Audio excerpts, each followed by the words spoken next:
একটা কথা বলতে চাই যে ঈশ্বরের ওপর তো অশেষ ভরসা ছিলই, তারপরে আবার বীরভূম পুলিশের উপরেও একটা বিশেষ আস্থা ছিল যে ওনারা ন্যায় অন্যায় ঠিক করেই বিচার করবেন।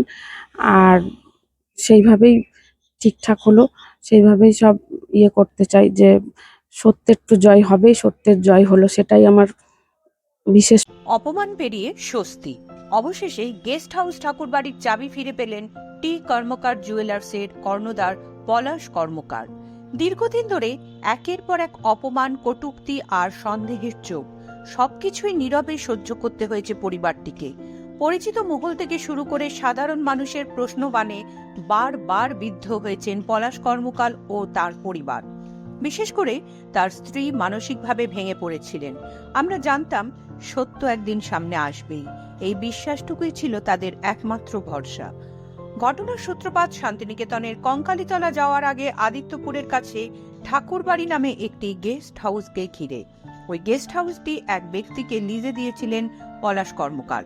পরবর্তীতে সেই ব্যক্তি একটি ঘটনায় জড়িয়ে পড়েছে বলে অভিযোগ ওঠে, আর সেখান থেকেই সোশ্যাল মিডিয়ায় গেস্ট হাউসের আসল মালিক টি কর্মকার জুয়েলার্সের কর্ণধার পলাশ কর্মকারের নামও জড়িয়ে পড়ে বিতর্কে। অভিযোগের জেরে কার্যত চাপে পড়ে যায় গোটা পরিবার। তবে পুলিশের দীর্ঘ তদন্তের পর সামনে আসে সত্য। পরিষ্কার হয়ে যায় গেস্ট হাউস ভাড়া দেওয়া ছাড়া এই ঘটনায় আমার কোনো প্রত্যক্ষ যোগ নেই, জানালেন পলাশ। অবশেষে পুলিশের হাত ধরে ফিরল স্বস্তি। এদিন ঠাকুরবাড়ি গেস্ট হাউসের চাবি ফের তুলে দেওয়া হয় পলাশ কর্মকারের হাতে। চাবি হাতে পেয়ে আবেগঘন মুহূর্তে পলাশ কর্মকার ও তার স্ত্রী বলেন, আমাদের পুলিশের উপর বিশ্বাস ছিল, ভরসা ছিল, সত্য একদিন সামনে আসবেই। আজ সত্যের জয় হয়েছে। আমরা আমাদের ঠাকুরবাড়ি গেস্ট হাউসের চাবি ফিরে পেলাম। দীর্ঘদিনের দমবন্ধ করা পরিস্থিতি থেকে মুক্তির স্বস্তি। চোখে জল আর মুখে হাসি, সব মিলিয়ে এক অন্যরকম আবেগের সাক্ষী থাকলো সেই দিন। Bureau report, Bolpur news.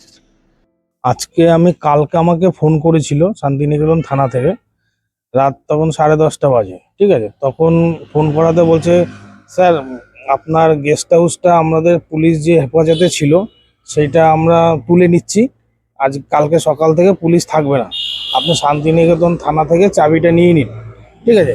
তো আমি সেই হিসাবে শান্তিনিকেতন থানায় সকালে যাই, আমাকে একটা চাবি, বাইরের চাবিটা দেয়। তারপর বললো, শান্তিনিকেতন থানা থেকেই বললো যে এটা কিন্নারের কেস, কিন্নার থেকে আমাদের চাবিগুলো দেবে ঘরের। উনি ভালো, উনি মানে যে কথাবার্তা যা শুনলাম ওনার কাছে, মানে খুবই ভালো মানুষ, ঠিক আছে। সে আমাদের সসম্মানে চাবিটা ফেরত দিল।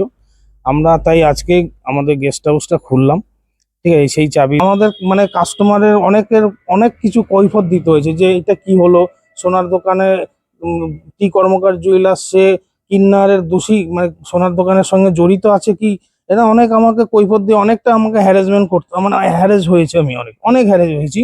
পরে স্যার যেটা বললো যে আপনাদের তো কোনো দোষী নেই, আমরা এখনো আপনাদের একটা ফোনও করিনি, একবারও জিজ্ঞাসাও করিনি, আমরা আপনার দোকানেও আসিনি বা আপনার গেস্ট হাউসে আমরা আপনাকে নিয়ে কোনো তর্ক বিতর্কতে আসিনি। আপনারা মানে নিশ্চিন্তেই ছেপ, তো এটা মানে স্বাভাবিক কিছু না করে যদি এরকম আজকে একটা বিপদের মধ্যে মানে বিতর্ক, মানে যাকে বলে সেই আক্ষেপ তো থাকবেই। কিন্তু আজকে আমি খুবই বেদনাদায়ক, কষ্টকর, কারণ আমরা আসতে পারিনি, কারণ যাকে লিজে দেওয়া হয়েছিল সে এরকম একটা ভাবে জর্জরিত হয়ে যাবে পুলিশি কেসে। তো আমরা তো ওইভাবে ভাবতে পারিনি, কারণ আমরা লিজ দিয়েছি, লিজ দেওয়া আমি খুব হ্যারাস হয়েছিলাম, কারণ নিজেই খুব কান্নাকাটি করেছিলাম, কারণ এরকম আমরা জীবনেও কোনোদিন এরকম কেসে বা এরকম স্বপ্নেও আমরা ভাবতে পারি না যে এরকম একটা আমি তো খুবই ভেঙে পড়েছিলাম। কিন্তু তারপরে তদন্তের আস্থা অবশ্যই ছিল, কারণ ঈশ্বরের ওপর ভরসা ছিল, আর Bolpur police, Kirnahar police, Santiniketan police, এনাদের উপরেও আমাদের ভরসা ছিল। যাই হোক, সত্যের তো জয় হয়, আজকে সত্যের জয়ই হলো। কতটা আনন্দের আজকে অনেকটাই আনন্দেই আছি। তারপরে আস্তে আস্তে গেস্ট হাউস ওপেনিং করার পরিকল্পনা আছে। এবারে আর কাউকে লিজে দেবো না ভাবছি, নিজেরাই ভাবছি যে চালাবো, দেখি কতটা কি করতে পারি।